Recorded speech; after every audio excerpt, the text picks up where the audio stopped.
Hi, heathens. So, we have another one. Yep, another one. I'm turning into DJ Khaled over here. So this one is for the movie Get Smart, and I'm gonna do it like I've done all the rest. And I do have my little notebook over here with some potential notes in case I forget the order of things. This movie has a really big cast, so I'm surprised that I hadn't heard of it before. But, like, the lead characters are Steve Carell, Anne Hathaway, The Rock. I'm blanking, but there's a handful more. And, it's about these, like, secret government spy agencies, essentially. So, those three are part of an agency known as Control. And the enemy agency is Chaos. So, a lot of people are under the impression that both agencies are completely defunct. But obviously they're not. They just kind of let people believe that. And, so, in the movie, Steve Carell's character, his name is Max. And he originally is one of the desk workers for Control. Super, super smart. Works with these, like, two slightly younger guys. And, you know, they're always getting picked on by the agents, whatever. And Max wants to become a field agent. So he's going through, like, this field agent training and taking these tests and stuff like that to see if he's, you know, eligible or ready to be a field agent. And you go through some things. This one guy, he starts,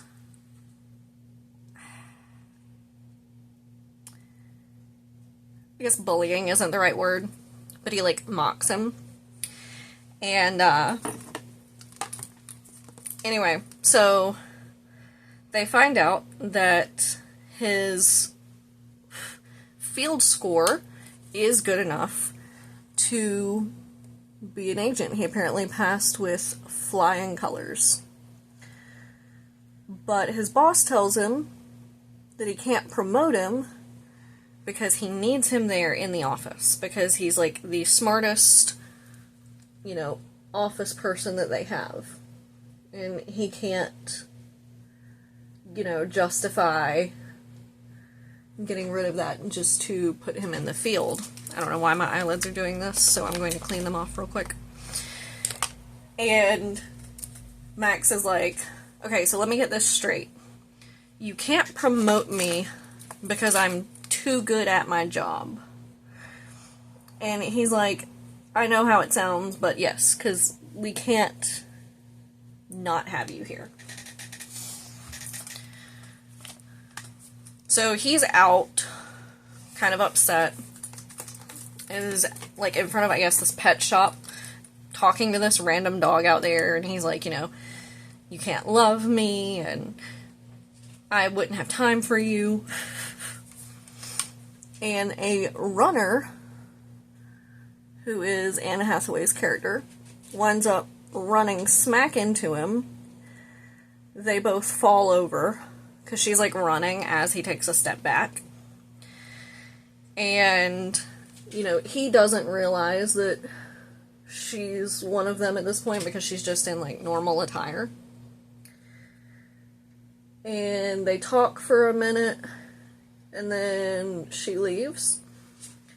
So he goes back to the office, and there's this whole, like, procedure that they have to go through to get down there. You have to go into, like, this door, and then down an elevator, and then into a phone booth that's actually another elevator. It's crazy. So he gets down there, and the whole place is completely trashed. Like, I mean, lights flickering, papers everywhere, desks flipped over, just completely trashed. Well, he sees his two desk buddies that are hiding under a desk, and they try to explain to him, like, we don't know where anyone is, we don't know what happened, and he winds up having someone, like, come in behind him. He pulls his gun on him, and it's Anne Hathaway's character. So that's when he finds out, because they keep telling each other to freeze. Freeze. No, you freeze. No, you freeze. Kind of thing. It's very classic humor type movie. But he finds out that she's one of them. She's Agent 99, who I guess is a big deal in their world, because he's like, oh my god, I'm such a huge fan. And she's like, okay, thanks. You know, now we gotta find out what's going on. So they start to go down the hall, trying to find out, you know, if anyone is still there. And they hear people.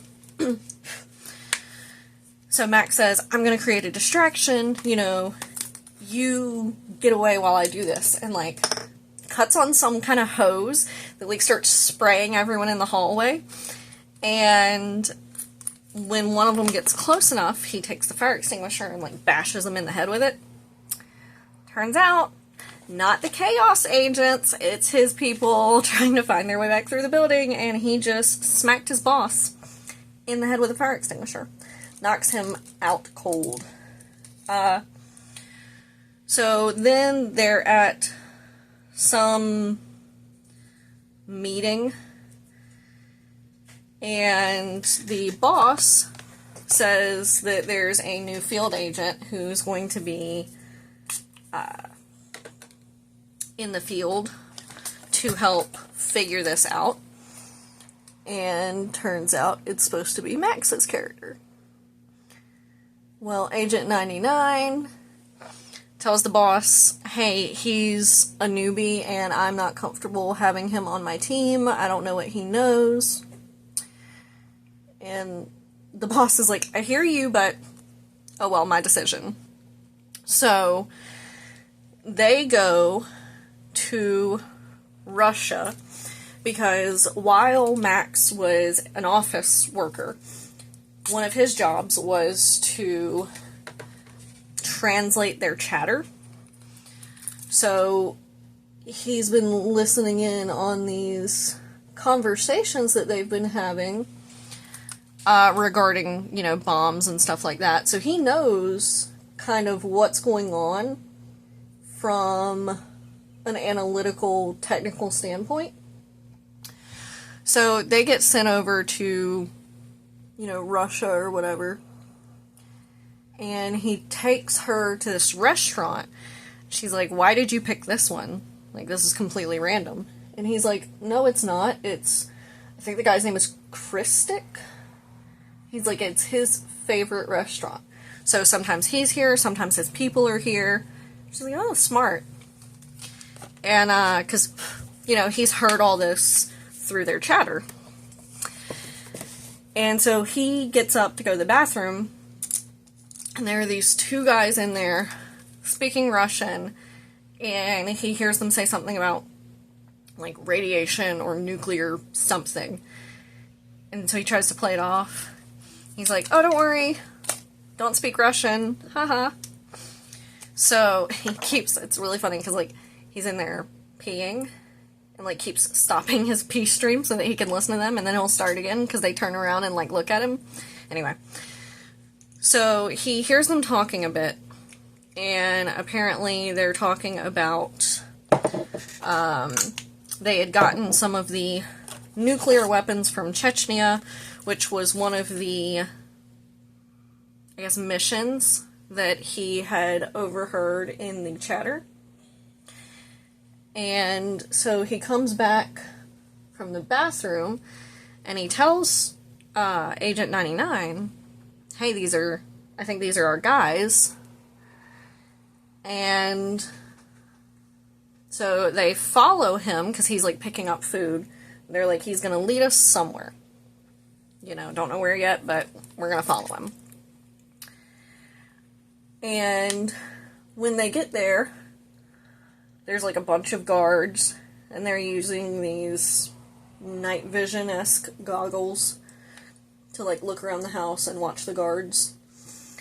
And Max starts watching, and he sees that it's some kind of soup, because like they inspect the guy's food bag before they let him in. And he realizes that they must be at that Christic, like the leader guy's house, because that's his favorite soup, which again, he learned through the chatter. And so they manage to like get some information that there's going to be this big like dance party thing that he's hosting, and he winds up knocking himself out, but she gets him back to wherever and winds up dressing him. So there's a little scene about that where he's like, did you put boxers on me? And so their goal is they're going to, I guess, not sneak into this party, because they're all dressed up. Like, people are going to know they're there, but no one knows who they are. So they're going to get into this party, and they get there, and he's like, you know, it's going to take a minute to, I guess, find Christic, because this is a bunch of people. We're looking for a needle in a haystack. And lo and behold, the party thrower himself comes up behind them and is like, hey, welcome to my party. Well, that was easy. So since Agent 99 is really pretty, he asks her to dance with him. And of course, she says yes, because she knows who he is. And so she tells him that Max is like her almost deaf stable boy, and tells him that she's going to go dance and he needs to go get some punch. Well, he sneaks off while she's dancing with this man to see if he can find the office so that they can look on the computer and, you know, get information. But he can't find the office. So when he comes back out, he like walks up to this group of girls and in Russian asks if they want to dance. And the one like girl in the front, she's like, no thanks. He's like, I'm not talking to you. I'm talking to her. And the group like splits, and there's this girl there, and like she's a larger girl in a really pretty blue dress. And he's like, I'm talking to her. And the girl, she's a little apprehensive, but he tells her it's going to be fun. So she gets up and they dance. And so these two and Agent 99 and like the main bad guy have like this really funny dance-off where they're copying each other's moves. And one of the moves is that the bad guy like picks up Anne Hathaway's character and like twirls her. And so it flips back over to Max and, you know, his dance partner. You're like, how's this gonna go? He backs up, has her like run at him and jump, and he holds her in the air. And so they win the dance contest. The bad guy's like, whatever. It wasn't really a contest, but it turned into one. You know what I mean? Competition, I guess you should say, not contest. So the bad guy's like, okay, yeah, whatever. You and your stable boy. Well, in the meantime, she has been chatting with him and found out that his work is run out of his guest house. So they're going to go sneak over there, and when they get over there, they realize she has this little fog machine type thing, and when they come up out of the ground, She slides it across because they had to get there via sewer. Forgot about that part, or storm drain. She slides it across the floor so that they can see if there are any lasers in the room, and oh boy are there ever. There are lasers everywhere. So she tells Max to just watch what she does and then follow her exactly. And at first she's like crawling underneath him, and then she starts doing these fancy flips and stuff. And she gets to one point where she's leaning against the wall and looking, and she leans a little too close, and one of the lasers cuts off a bit of her hair. So she reminds Max, like, hey, when you're coming through here, these lasers will cut off whatever goes in front of them.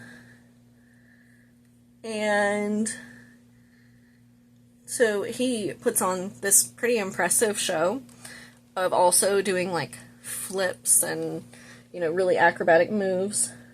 Until at one point, he gets up and he's just stepping over one. And you see that one of the rats from the storm drain apparently came with him and is climbing up his shoulder and goes down into his suit. He starts freaking out and is just hitting all the lasers. So his suit is getting cut up. Eventually it gets out and he's on the other side. The rat gets out and he's on the other side. So him and Agent 99 are like, well, that was less than impressive, but, you know, we're both over here, so let's get stuff done. They wind up getting into some pew-pew fights. I don't know how sensitive YouTube's being right now. With some of the guards, because, you know, he touched the lasers, so of course they were alerted in some capacity. And they win. And the last person who comes in is actually Christic, or whatever the main bad guy's name is. And they wind up beating him too. She, like, kicks up one of the enemy's mini... Ooh, that didn't work. Mini SMG type pew-pews. And Max grabs it, pews, and guy falls. So as they're trying to get out of all this, it keeps also flashing back to the office, where the previous field agents are now, you know, playing office worker. And the Rock's character winds up stapling a paper to this guy's forehead because he left the printer jammed. And the boss is like, you can't be doing that. Like, that's not how we operate in here. And the other two, like, super nerdy guys that were friends with Max are helping, like, give him tips and stuff from, like, what they're learning still from the office. And I just realized how funny saying the office is in regards to Steve Carell. But, so anyway, they find out where they need to go, and so they start traveling. They get a very inconspicuous Ferrari to travel in, and then, they wind up in a building where they have to fight this big guy who Max knows information about because of the chatter. So he knows his name is Dilip, and he and his wife are having marital troubles, and that apparently the wife's sister is not that great and is, like, trying to break apart their marriage. So through the power of words and emotions, convinces Dilip to let them go,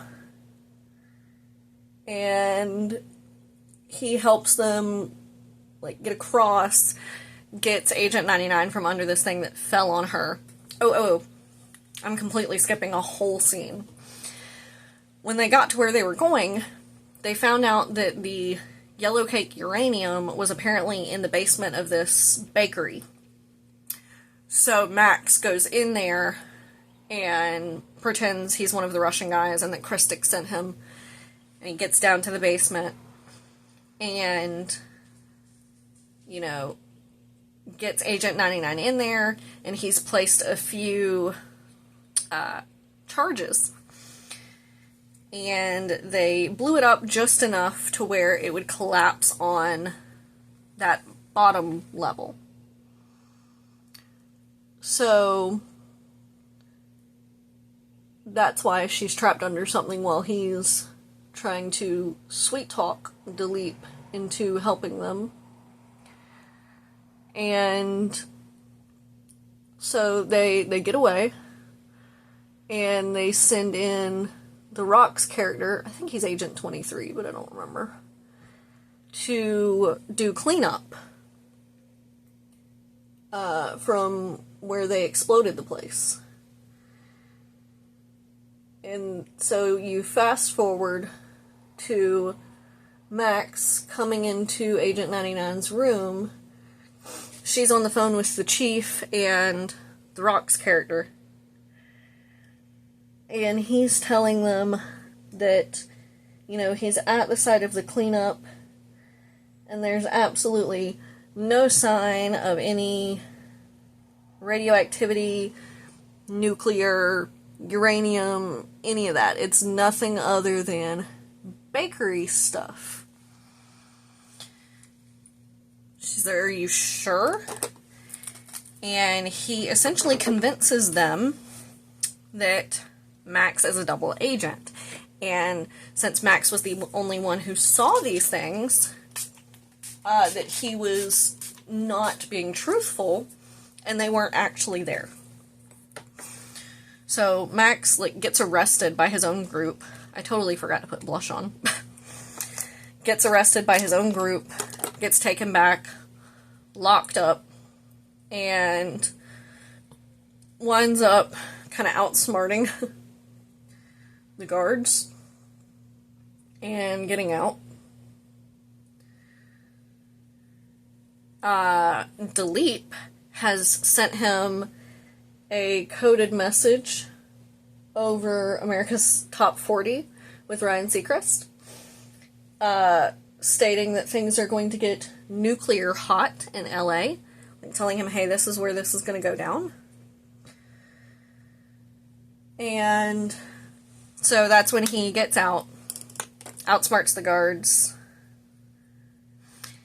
and he's like, okay, I have to catch up, because the chief, Agent 99, and Agent 23 are already on their way there. And so he winds up, catching up with them. He's making comments to her, oh, I want you to look me in the eyes and tell me we didn't have a connection. You know that I'm not a double agent. And they're on top of this building, the chief and the other agent. And she asks him, how could I look you in the eye? We're in LA. You're in Washington. And over the radio, Chief, because they've found out that he's escaped, Chief is being told that he's still in Washington. He tells Agent 99 to turn around, and he's up on the roof with them, talking into his shoe, because he forwarded calls from his cell phone to a device in his shoe that allowed him to go somewhere while not being tracked. Genius, I'm telling you. So, he gets up there and is talking to all of them, and he's like, I don't know how else to explain to y'all that I'm not a double agent, but, this is where everything's gonna go down. And so he tries to explain to the chief, hey, kind of made friends with one of the bad guys, and he sent me a coded message.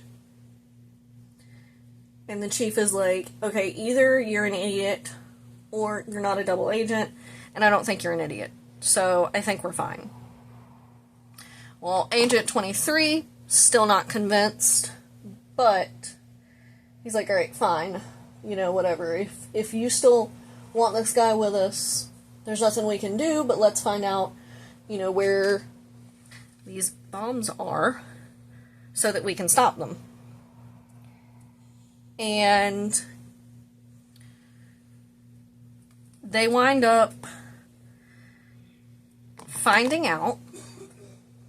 They're walking around. He's like, they've got to be in this building. And he goes to walk around the front. Max does. And his watch, which is also a Geiger counter, goes off when he's standing next to Agent 23. He's like, why are you radioactive, buddy? And Agent 23 tries to say that it was from, you know, whatever his last mission was. And Max is like, no. I see what's happening here. You're the double agent. Agent 23 is like, okay, yeah, fine, I am. And I'm not letting you stop this. And takes Agent 99 hostage. Gets into a vehicle, drives off. So Chief and Max are both looking around. They're like, we gotta get this guy. So they take a couple vehicles and then wind up getting a helicopter, which is carrying like a suicide prevention banner. And they're following the vehicle that the other two are in. Eventually get down far enough to where Max can jump onto the vehicle. And he gets inside.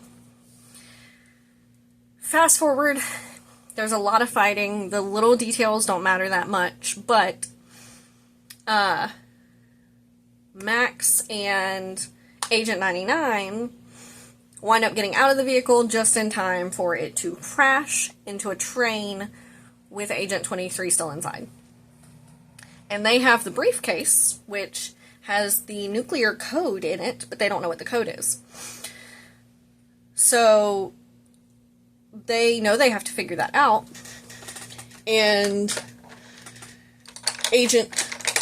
Max, his foot gets caught in the rope that's still attached. And so, anyway, originally they think he didn't make it. He pops up out of nowhere. Comes to save the day. Well, while she's on the ground looking at this, because the briefcase has been broken open, half the screen is messed up, he notices that in the corner it says Project Joy. And when he had snuck into the bakery to meet with the Chaos Agents, they were playing Ode to Joy in the background. And he had made a comment about it, and their leader, Siegfried, was like, yeah, it's a classic, but it always ends with a bang. Max has this moment of clarity, and he's like, oh my god, the concert, the notes to the end of Ode to Joy are going to be what triggers the explosion. So they get over there, and hold on. He goes in, and he tackles the conductor, like, right at the end. And, of course, security's following them. So they try to tell them, hey, we're good guys. There's a BOMB here, and we need to find it. Max takes a wild guess that it's in the piano, and one of the security guards looks under the piano, and sure enough, like, how did we miss that? So it gets deactivated, and he and Agent 99 wind up becoming a couple, and yeah, everything works out. The heroes win.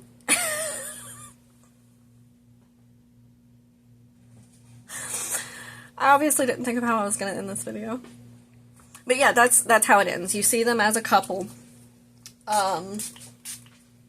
They adopt the dog Or at least a dog that looks identical to the one that he had been talking to when she first ran into him, literally. Which one is that? Green tea. Wow. And they're coming out of the building. It ends with him trying to fix one of the doors, because, you know, they have the big security thing and all these automatic doors that are nice and close behind you, and the last set of doors doesn't close behind them. And so he goes and he takes out his pocket knife, which the other two office guys had given him, and it's got like a harpoon, a flamethrower, a knife, a screw, a pair of tweezers, like all kinds of stuff. It is more than even a Swiss Army knife. And he pokes it in the door, and the door winds up like shutting on him. The harpoon goes off, and he shoots himself in the face, like up through the cheek, which he did earlier in the movie multiple times.